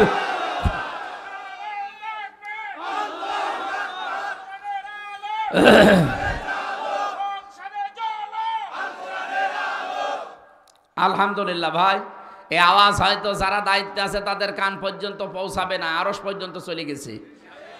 ইব্রাহিম আলাইহিস সালামের পক্ষে একটা ব্যাঙ প্রসাব করার কারণে তার প্রসাব আল্লাহ পাক বানিয়ে দিয়েছে। আর কাংলা শুধু ফু দিয়েছিল, ওরে মেরে ফেললে 10টা নেকির ঘোষণা আছে। সুতরাং আমরা হয়তো যে আদেশ দিলাম সংস্কার চাই, জালেমকে আমরা দেখতে চাই না। জালেমদের প্রতি আল্লাহ নিজে নারাজ। আল্লাহ বলেন আমি নিজে জালেমদের বিরুদ্ধে মামলা দেব। কথা টের পাচ্ছেন? জালেমদের বিরুদ্ধে মামলা দেবে কে? আল্লাহ নিজে। সূরা শুরা 42 নম্বর আয়াত, ইন্নামা সাবিলু আলাল্লাযিনা ইয়াজলিমুনান নাস। সুতরাং এখন যারা আলেম আছে এরা নবীর ওয়ারিস, এদের প্রতি ঈমান আনা লাগবে, বিশ্বাস করা লাগবে, সাহায্য করা লাগবে। যারা এদেরকে সাহায্য করে না, পেছনে থাকে না, তাদের সাথে আল্লাহ নেই। ওয়াকরাতুমুল্লাহ কারদান হাসানা, 5 নম্বরে তারা যেন কর্জে হাসানা দেয়, উত্তম কর্জে হাসানা। এই যে ধার দেওয়া, এটা আমরা অনেকে দিতে চাই না। একটা মানুষকে দান করলে আপনি যদি একটা সওয়াব পান, যদি কর্জে হাসানা দেন, ঋণ দেন, তাহলে আপনি ডবল সওয়াব পাবেন। একদিকে তাকে ধার দেওয়ার সওয়াব, 2 নম্বরে তার উপকার করার সওয়াব। সুবহানাল্লাহ বলতে পারেন না? না, অনেকের স্বভাব আবার খারাপ আছে, ধার নিলে ওই রাস্তা দিয়ে আর আসে না। ঋণের টাকা পরিশোধ না করে যদি আপনি মারা যান ভাই, আপনি শহীদ হলেও আপনার কোনো মাফ হবে না। এজন্য যাদের বাকি আছে, ঋণ আছে, এটা পরিশোধ করে নেবেন। অনেকে মনে করে আমার ছেলে শোধ দিয়ে দেবে। কিসের ছেলে? আপনি কি ছেলে রেখে গেছেন? ও তো জানোয়ার, ও মরে গেলে সব ওর নিজের কাছে লাগাবে, আপনার জন্য দোয়া করতেও ভুলে যাবে। এই জন্য এমন সন্তানকে রেখে যাবেন যে সন্তান অন্তত আপনার জন্য প্রতিদিন একবার করে কথা বলতে পারে আল্লাহকে, রব্বির হামহুমা কামা রব্বায়ানি সগীরা। এই 5টা কাজ যদি কেউ করতে পারে, নামাজ কায়েম, যাকাত দেওয়া, রাসূলদের উপরে ঈমান আনা, আর নায়েবে রাসূলদেরকে সাহায্য করা, কর্জে হাসানা দেওয়া, লাউ কাফিরান্না আনকুম সাইয়্যাতিকুম ওয়া লাউদখিলান্নাকুম জান্নাতিন তাজরি মিন তাহতিহাল আনহার। আল্লাহ বলেন তোদের পেছনের সব অপরাধ আমি আল্লাহ মুছে দেব। মুছে ফেললে ওই জায়গাটা ফাঁকা হয়ে যাবে, ওই জায়গাটাতে আমি আল্লাহ নেকি দিয়ে পাল্টিয়ে দেব। এমন একটা জান্নাতে প্রবেশ করাবো যার তলদেশ দিয়ে নদী আর নহর প্রবাহমান। আমাদের জীবনের টার্গেটই তো ওইটা। কথা বলেন ঠিক কিনা? যাই হয়ে যাক, আমরা যেতে চাই কোথায়? আরো জোরে বলেন কোথায়? এখন থেকে সিদ্ধান্ত নিয়ে লিখে পড়বেন, এই 5টা কাজ আমি দুনিয়ায় করবই আল্লাহকে যদি সঙ্গে রাখতে চাই। ফামান কাফারা বাদা যালিকা মিনকুম ফাকাদ দাল্লা সাওয়াস সাবিল। এরপরও যদি কেউ মুখ ফিরিয়ে চলে যান, আল্লাহ পাক বলেন সে যেন হেদায়েতের পথ থেকে ছিটকে বহু দূরে বিভ্রান্তিতে পড়ে থাকবে। বলেন নাউজুবিল্লাহ। আল্লাহ আমাদেরকে 5টি কাজ দুনিয়ায় আঞ্জাম দিয়ে তাকে সঙ্গে রাখার তৌফিক দিন। আল্লাহ যদি সঙ্গে থাকে, মরণের সময় চিন্তা নেই, কবরে চিন্তা নেই, হাসরে চিন্তা নেই, মিজানে চিন্তা নেই, পুলসিরাতে আপনার চিন্তা নেই, বিনা হিসাবে আপনাকে আল্লাহ নিজে পার করে জান্নাতে প্রবেশ করি। নাহনু আউলিয়াউকুম ফিল হায়াতিদ দুনিয়া ওয়া ফিল আখিরাহ। ফেরেশতারা বলবে কোনো চিন্তা নেই, কোনো ভয় নেই, আমরা তোমাদের সঙ্গে ছিলাম দুনিয়ায়, আখিরাতেও তোমাদের সঙ্গে আছি। ওয়ালাকুম ফিহা মা তাশতাহি আনফুসুকুম ওয়ালাকুম ফিহা মা তাদউন নুজুলাম মিন গফুরির রহিম। এমন জান্নাতে তোমাদেরকে আমরা প্রবেশ করাবো যে জান্নাতে চাওয়ার আগে জিনিস পাওয়া যায়। এটা দয়াময় রহমানের পক্ষ থেকে একটা বিশাল মেহমানদারি। এটা আমাদের জীবনে প্রত্যেকের অপেক্ষা করছে। আমি সহ আজকের আয়াতটা প্রত্যেকে যেন প্র্যাকটিক্যাল লাইফে মিলাতে পারি। আল্লাহ পাক যে জান্নাতের ঘোষণা দিয়েছেন ওই জায়গায় যেন পৌঁছাতে পারি। বলেন আমিন। জালেমা যারা পালিয়েছে তারা কিন্তু সব দিকে চেষ্টা চালিয়েছে, কোনোটায় হালে পানি নেয়নি। শেষে এখন ধরেছে হিন্দু ভাইদেরকে দিয়ে দেশে একটা বিশৃঙ্খলা তৈরি করতে। কিন্তু হিন্দু ভাইরাও বুঝে গেছে না, ও জালেমার কথা মতো এতদিন চলে আমাদের জীবনটাও শেষ হয়ে গেছে। গোবিন্দ পরামানিকের কথা কালকে শোনেননি? উনি জানিয়েছে এই 15 বছর সবচাইতে বেশি নির্যাতিত ছিলাম আমরা। কারা ছিল 15 বছর? গত কয়েকদিন আগে বাংলাদেশের গাইবান্ধা একটা জেলা আছে, বাংলাদেশ জামাত ইসলামীর আমিরে জামাত ডাক্তার শফিকুর রহমান হাফিজাহুল্লাহ, উনি ওখানে গিয়েছিলেন। ওনার আগে দেখলাম একজন হিন্দু পুরোহিত ঠাকুর, সে বক্তব্য দিচ্ছে যে বাংলাদেশে আমরা আগস্টের 5 তারিখের পর থেকে সবচাইতে বেশি নিরাপদে আছি। অথচ ওরা কত মিথ্যা কথা ছড়িয়েছে, ওদের ওই সাংবাদিক নামে কলঙ্ক, মলম কি যেন নাম ওর, ময়ূখ মলম রঞ্জন। ওরা আমার মনে হয় হকারি করতে দিলে ভালো হতো। সাংবাদিক নামে একটা কলঙ্ক না? এই শয়তান 5 তারিখের পর থেকে যে আরম্ভ করেছে, এই দেশে সংখ্যালঘু নির্যাতন হচ্ছে, মেয়েদেরকে ধর্ষণ করা হচ্ছে, মেয়েদের এই দেশে হিন্দুদের পূজা পার্বণ করতে দেওয়া হয় না, সব তাড়িয়ে দেওয়া হচ্ছে, এরকম কথা ছড়াতো। কথা বলো না কেন? এই মিথ্যাগুলো ছড়িয়ে শুধু শেষ না, বলে ফেনীর এই পাশ থেকে একটা চিকন জায়গা আছে, সুতরাং চট্টগ্রাম আমরা নিয়ে নেব, এটা আমাদের। আরে দাদা, আপনি কি যৌতুক নেবেন? আর মেয়ে তো পালিয়ে গেছে, পালানো মেয়ের আবার যৌতুক কিসের? মেয়ে তো বিয়ে আমরা মানি না।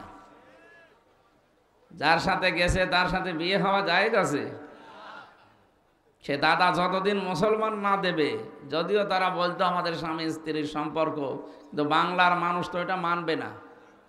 কি কথা বলছে না কেন?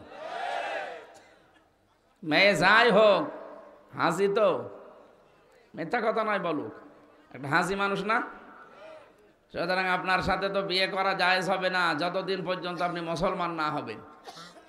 এটাকে আমি বানালাম?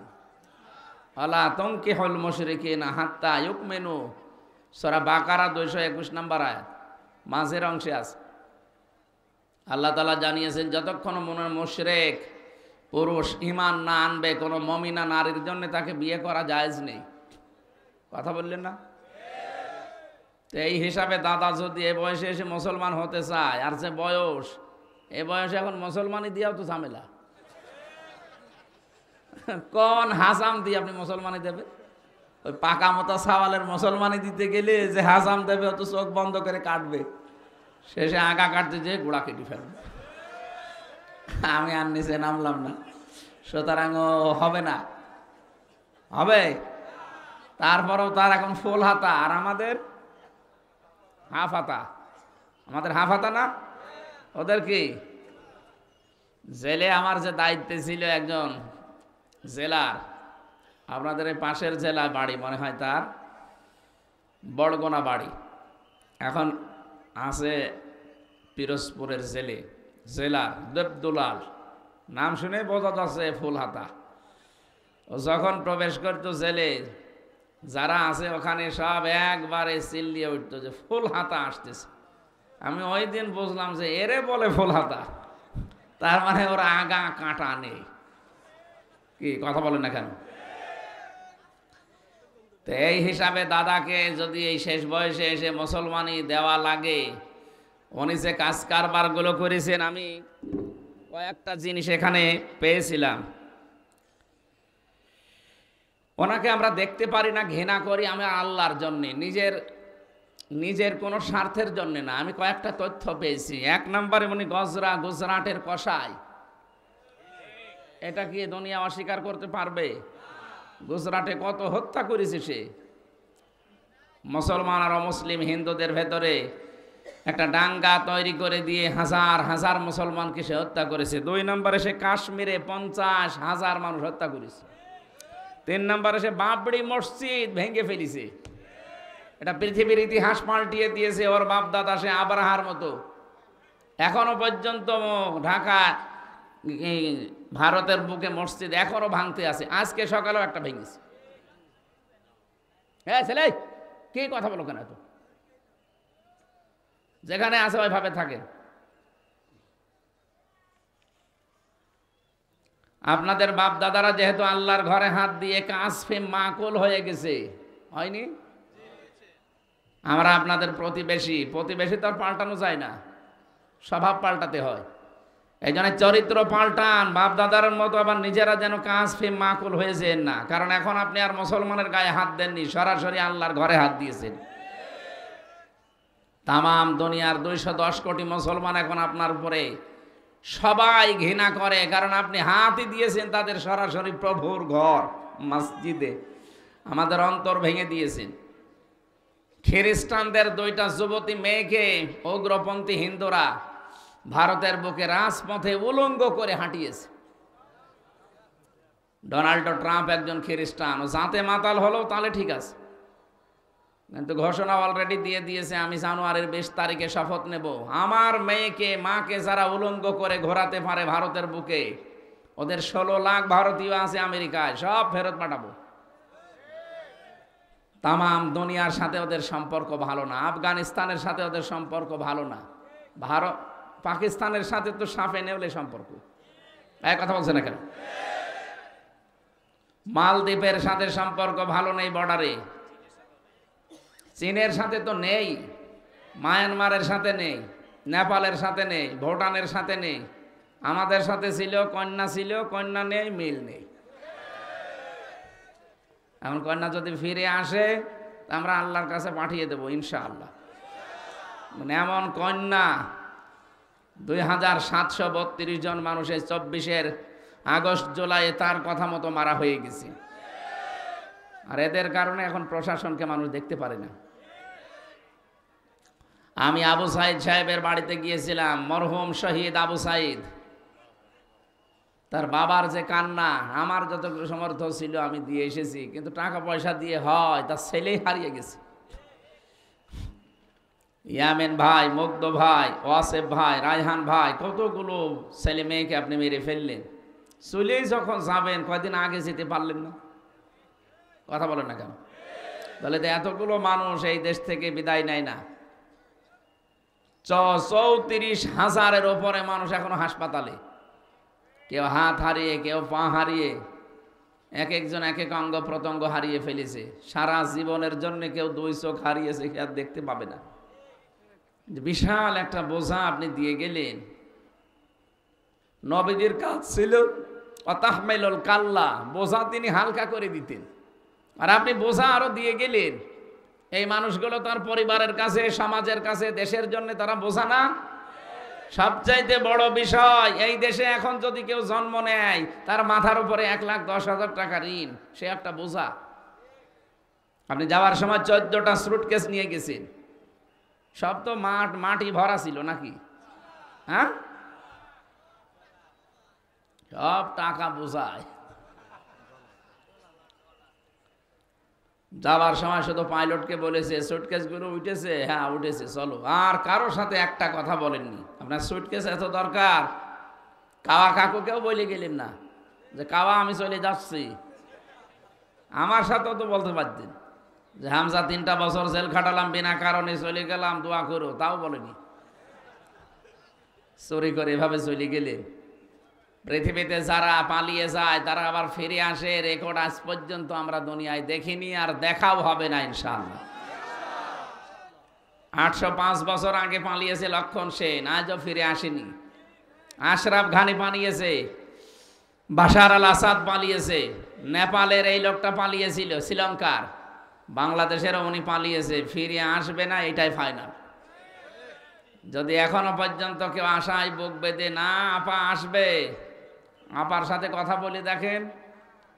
আজকে দুপুরবেলা যেখানে ছিলাম ওখানকার যিনি, উনি একবার ওই যে বলেছিল না যে আপা আপনি ঘাবড়াবেন না, আপনি ঘাবড়ালে আমি নরম হয়ে যাই, ওই লোকের গ্রামে ছিলাম।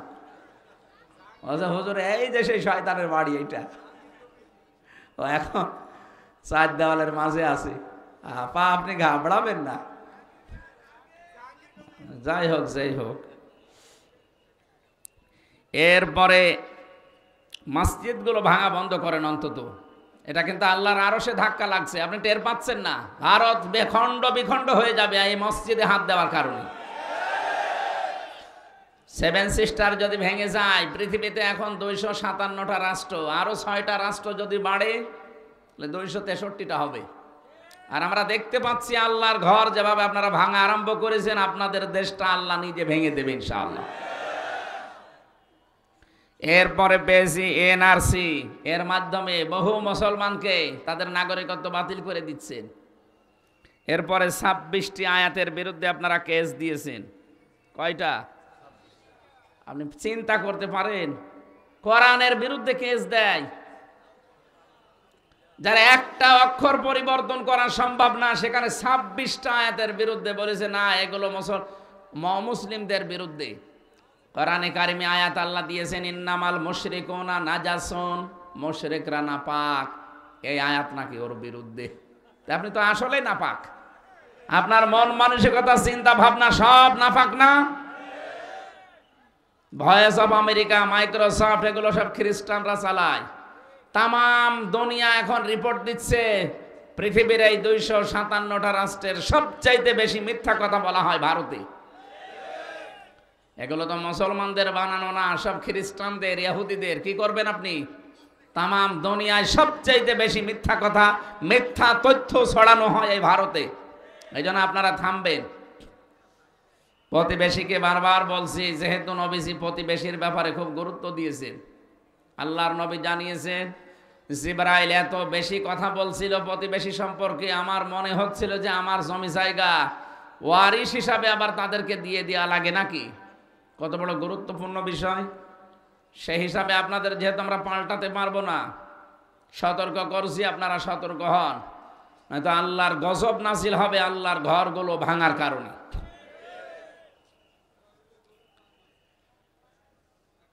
ডোনাল্ড ট্রাম্পের এই শপথের পরে যদি 16 লাখ ভারতীয় সব ফেরত দিয়ে দেয়, আমাদের সাথে তো সব বন্ধ করে দিয়েছেন অলরেডি।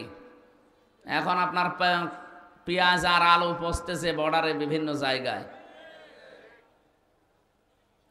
আমাদের ব্যবসা বাণিজ্য এখন আরম্ভ হয়েছে তুরস্কের সাথে, চীনের সাথে, পাকিস্তানের সাথে, এইগুলো দেখে আরো চলতেছে। যা করছেন আমরা আরো বেশি করব যদি আল্লাহর ঘরে হাত দেওয়া বন্ধ না করে। এদেশের মানুষকে ভয় দেখায় যে না খেয়ে মারবে। আরে ভাই, আমরা কি মুশরিক? আমাদের তো বছরে 1 মাস না খেয়ে থাকা ফরজ। কথা বলুন, আমাদেরকে খাবারের ভয় দেখিয়ে লাভ আছে? আমরা তো না খেয়ে থাকাই পছন্দ করি। মানবতার নবী, আমাদের নেতা যিনি মুহাম্মদুর রাসূলুল্লাহ, দিনের পরে দিন তিনি না খেয়ে থাকতেন। এই জন্য খাবারের ভয় দেখিয়ে এখন নিজেরা উল্টা এমন গেড়া কলে পড়েছে, সুতরাং আমরা সতর্ক করছি আপনাদের প্রতিবেশী হিসাবে আবার আমাদেরকে রাগাবেন না। যেভাবে আছি আমাদের থাকতে দেন, আপনারাও শান্তিতে থাকেন, আমাদেরকেও থাকতে দেন। যদি ঝামেলা করেন আমাদের পুরাতন ভাই কি তামাম দুনিয়ার যারা অন্যান্য ধর্মের আছে তারা কিন্তু এই কথা বলে যে পাকিস্তান যদিও তাদেরকে ত্যাগ করেছিল, কিন্তু তারা মুসলমান, তারা এদের ভাই। তারাও বলছে আমরা ছোট ভাইকে হারিয়ে ফেলেছিলাম, আবার এখন পেয়ে গেছি, আলহামদুলিল্লাহ। আমরা আহ্বান জানাবো, আপনারা তামাম দুনিয়া যেহেতু মিথ্যা কথা বলার এক নম্বরে আছেন, সুতরাং এই মিথ্যা তথ্য আর ছড়াবেন না যে বাংলাদেশে সংখ্যালঘু নির্যাতন হচ্ছে। এটা ডাহা মিথ্যা কথা। ওরা এতদিন এইটা পুঁজি করে চালিয়ে দিত তামাম দুনিয়ার মোড়লদের কাছে, এখন মোড়লরাই আর খাচ্ছে না, বলছে না এ পুরাটা মিথ্যা। কয়েকদিন আগে পঞ্চগড় এবং মাগুরা এই দুই জেলা থেকে দুইজন মহিলা গিয়েছিল ভারতে চিকিৎসা নেওয়ার জন্য। সাংবাদিক ভারতীয় ওই যে মলম, এই মলমের ভাইরা ভাই কিছু আছে, তারা এই 5 ফুট আগেই কেড়ে নিয়েছে। ডাক দিয়ে বলছে আপনি বলেন যে বাংলাদেশে আপনার মেয়েকে রেপ করা হয়েছে, আপনাদের প্রজা প্রবণে বাধা দেওয়া হচ্ছে, দেশে আর টিকতে পারেননি, এই জন্য আপনারা পালিয়ে চলে এসেছেন। মেয়েটাও পুরা উল্টিয়ে গেছে। কি বলিস? আমরা আগস্টের 5 তারিখের পর থেকে সবচাইতে বেশি নিরাপদের সাথে পূজা পার্বণ করি, আমাদের কোনো বাধা নেই। সাংবাদিক পোড়া থা খেয়ে গেছে, বলল কি গো, আচ্ছা আমি এসেছি আমার মেয়ের হাতের চিকিৎসা করানোর জন্যে, আর আপনি আমাকে দিয়ে মিথ্যা কথা বলিয়ে সারা দুনিয়ার মোড়লদের খাওয়াবেন? অত পাগল আমরা আর নেই, আমরা দেশকে ভালোবাসি। জোরে বলেন আলহামদুলিল্লাহ। সুতরাং সবার জন্য আজকের এই অনুষ্ঠান। মানুষ পদবাচ্যে যারা বিবেচিত, বলেন আলহামদুলিল্লাহ। রব্বুল আলামিন বলেন ওয়ালাকাদ কাররামনা বানি আদম ইলা আখিরি আয়া, অবশ্যই আমি বনি আদম সন্তানকে সম্মান দিয়েছি। তামাম পৃথিবীর যত মানুষ আছে তাদের সম্মান আছে। আল্লাহ কিন্তু শুধু মুসলমানের কথা বলেন নাই। যারা আলেম আছেন আপনি এই শব্দটা নিয়ে ভাববেন। আল্লাহ পাক বলেননি কোন মুমিনের, কোন মুসলমানের সম্মান আল্লাহ বাড়িয়েছে না, আল্লাহ বলেন বনি আদমের সম্মান আমি আল্লাহ বাড়িয়ে দিয়েছি।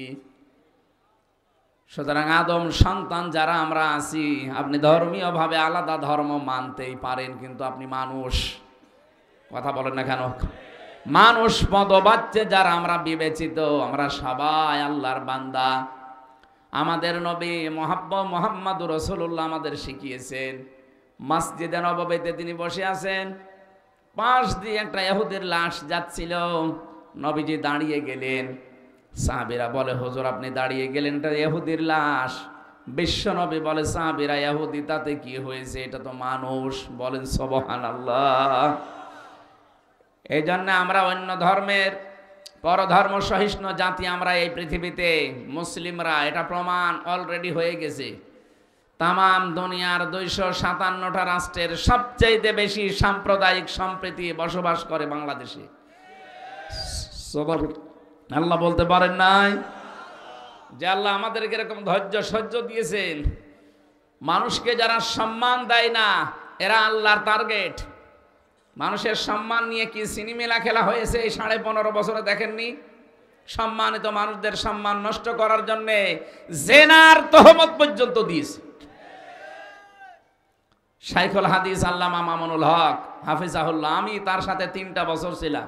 তার চরিত্র, তার ইবাদত, তার যে ব্যবহার, আপনি আন্দাজে সংসদে দাঁড়িয়ে বলে দিলেন একটা জেনার তহমত, ব্যভিচারের কথা তার স্ত্রীর নামে লাগিয়ে দিলেন, এটা তার জায়েজ স্ত্রী। আপনারা তো বিয়ে শাদী না করে কাজ চালান। কথা বলেন না কেন? আপনাদের কত জায়গায় পাওয়া যায়, এখন তো আরো সব বের হচ্ছে। আর আলেমদের নামে কোরআনের পাখি, এই বিভাগের, এই বরিশাল বিভাগের কৃতি সন্তান, সারা পৃথিবীর আলোক বর্তিকা ছড়িয়েছেন তিনি কোরআনের মাধ্যমে। শহীদ আল্লামা দেলাওয়ার হোসাইন সাইদি রহমতুল্লাহ আলাই, তার নামে পর্যন্ত আপনি জেনার মামলা দিয়েছেন। শয়তান পর্যন্ত বিশ্বাস করে না। বলেন আলেমদের বিরুদ্ধে এত নিকৃষ্ট কথা আমি দুনিয়ায় কোনো জায়গায় শুনিনি, যে এত নিকৃষ্ট কথা একটা আলেমের নামে লাগাতে পারে। আর আমাদের সাথে রিমান্ডে যা করেছেন, শয়তানও হাসতো বসে বসে, যে করছে কি। এমনি সাধারণ মানুষকে দেখতাম আমার সামনে দিয়ে তুলে নিয়েছে তো রিমান্ডে, এমনি হাত ধরে নিয়ে চলে যেত। আর আলেমদের নেওয়ার সময় আমার হাতে দিয়েছে হ্যান্ডকাফ, আমার চোখের উপরে দিয়েছে কালো পট্টি, আমার পায়ে ডান্ডা বেড়ি, মাজায় দড়ি, মনে হচ্ছে গরু ছাগলটাই নিয়ে যাচ্ছে। যাওয়ার পরে আচরণ যদি ভালো করে তাও তো ভালো লাগে। এমন এমন কথা বলে বলে আপনার স্ত্রী তুলে নিয়ে আনবো। আল্লাহর গজব কি এমনি নাজিল হয়েছে তাদের উপরে? আমার আজকের তেলাওয়াত কিন্তু আয়াতে কিছু বাস্তব কথা আছে, আপনারা শুনবেন না চলে যাবেন ইনশাল্লাহ। আমাদের আলোচনার বিষয় আল্লাহ কাদের সাথে আছেন। আজ বাংলাদেশে এই শব্দটা না থাকার কারণে অনেকে উল্টাপাল্টা বক্তব্য দিচ্ছেন, আমরা দেখতে পাচ্ছি না, এটাও বন্ধ হয়ে যাবে। আজকের আয়াত আমাদের বলে দেবে আল্লাহ কাদের সাথে আছে। আপনি জোর করে তাকে সাথে রাখতে পারবেন না, উনি নিজে বলবে আমি কাদের সাথে আছি। আমার জেলখানায় লিখিত যে বইগুলো আছে গাড়ি থেকে যাওয়ার সময় আপনারা নিয়েছেন, আমিন আল্লাহুম্মা আমিন। রব্বানা যালামনা আনফুসানা ওয়া ইল্লাম তাগফির লানা ওয়া তারহামনা লানাকুনান্না মিনাল খাসিরিন। রব্বুল আলামিন, এই মোনাজাতটা বসে করেন, বসেন বসেন, মোনাজাতটা বসে করে যান ভাই। আমরা মুসাফির মানুষ, বিশ্বাস করি আল্লাহর দরবার আমাদের দোয়া কবুল হবেই হবে ইনশাআল্লাহ। বসেন, মোনাজাতটা বসে করেন। এ বিশাল আয়োজনে বাসর ঘরের মতো সাজিয়েছে, আমরা খুশি হয়ে গেছি, আমার আল্লাহও খুশি হয়ে যাবে ইনশাআল্লাহ। মন থেকে পড়েন, রব্বানা যালামনা আনফুসানা ওয়া ইল্লাম তাগফির লানা ওয়া তারহামনা লানাকুনান্না মিনাল খাসিরিন। রব্বুল আলামিন, সারা জীবন অপরাধ করে জীবনটা নষ্ট করে ফেলেছি। হাত উঠায় কথা বলবো ভয় করে, লজ্জা করে। অপরাধগুলো যদি আমাদের শরীরে লেখা থাকতো, মানুষ আমাদের কুকুরের মতো ঘৃণা করত। যেভাবে গোপন রেখে দিয়েছে অপরাধগুলো, কিয়ামতে কোটি কোটি মানুষের সামনে আমাদের অপরাধগুলো তোমার সাত্তার নামের খাতিরে গোপন করে দিও। মাথা নিচু করেন, চক্ষু বন্ধ করেন, জীবনের অপরাধগুলো মন থেকে স্মরণ করেন। যেই কয়টা অপরাধ স্মরণ হবে আমি বিশ্বাস করি আল্লাহ এই মুহূর্তে ওই কয়টা মাফ করে দেবে।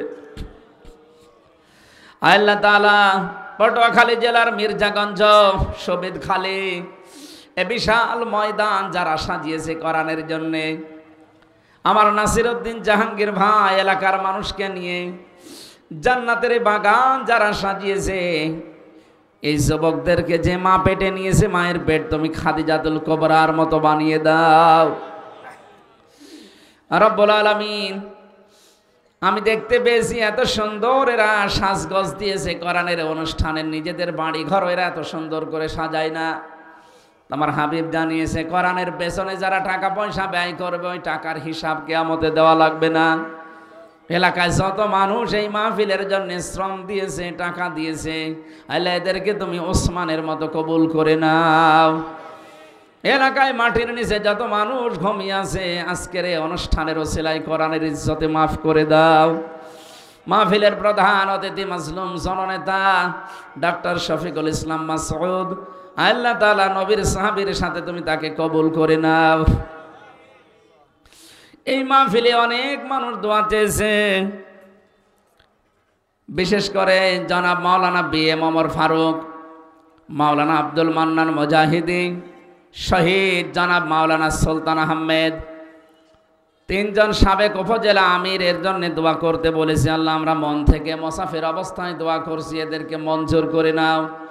মরহুম আবুল হাশেম মৃধা, মরহুম আব্দুল লতিফ মাস্টার, রাজ্জাক ভাইয়ের মা, লন্ডন প্রবাসী আওয়াল ভাই তার মা বাবার জন্য দোয়া চেয়েছেন। জাহাঙ্গীর ভাই সহ জনাব শাহাবুদ্দিন নান্নু, উপজেলা বিএনপির সম্মানিত সভাপতি, air vice marshal Chowdhury Altaf Hossain Chowdhury, সাবেক মন্ত্রী, এই বিদ্যালয়ের যত শিক্ষক শিক্ষিকা আছে, ছাত্র ছাত্রী আছে, আল্লাহ মুসাফির অবস্থায় দোয়া কবুল হয় আমি বিশ্বাস করি তুমি ফেরত দেবে না। যত মানুষের নাম নিয়েছি আল্লাহ এদেরকে তোমার দরবারে মঞ্জুর করে নাও। আমরা যারা এখানে হাত তুলে বসে আছি, দেখো মাথা নিচু করে অনেকে গোনার কথা স্মরণ করছে। রব্বুল আলামিন যত মানুষ এখানে আমরা হাত তুলে বসে আছি, আমাদের মনের ভেতরে যার যে কামনা বাসনা আছে জায়েজ আশাগুলো পূরণ করে দাও। সাবেক বাংলার প্রধানমন্ত্রী আল্লাহ তাআলা শহীদ প্রেসিডেন্ট জিয়াউর রহমানের সম্মানিতা স্ত্রী বেগম খালেদা জিয়া অসুস্থ হয়ে লন্ডনে আছে, শেফায়ে কামেলা আজেলা দান করো। আল্লাহ তাআলা সুস্থ করে আবার বাংলার জমিনে তুমি তাকে ফেরত দাও।